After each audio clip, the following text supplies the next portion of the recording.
বন্যায় ক্ষতিগ্রস্তদের মানবিক সহায়তায় ১ টাকার বাজার আয়োজন করে খাগড়াছড়িতে আইন শৃঙ্খলা রক্ষায় নিয়োজিত বাংলাদেশ সেনাবাহিনীর গুইমারা রিজিয়ন ও বিদ্যানন্দ ফাউন্ডেশন। চট্টগ্রাম প্রতিনিধি রোমান চৌধুরীর প্রতিবেদনে দেখুন বিস্তারিত।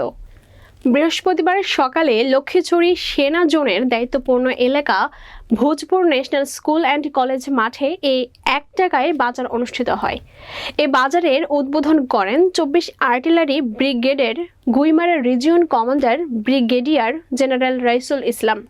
এ সময় ১ টাকার এ বাজার থেকে ৫০০ পরিবার ১৯ ধরনের নিত্য প্রয়োজনীয় পণ্য সংগ্রহ করে। এছাড়াও ৭টি ক্ষতিগ্রস্ত পরিবারের মাঝে ঢেউ টিন, সেলাই মেশিন, ছাগল, কৃষিপণ্য, সার ও বীজ বিতরণ সহ ৮ শতাধিক রোগীকে বিনামূল্যে চিকিৎসা সেবা ও ওষুধ প্রদান করা হয়।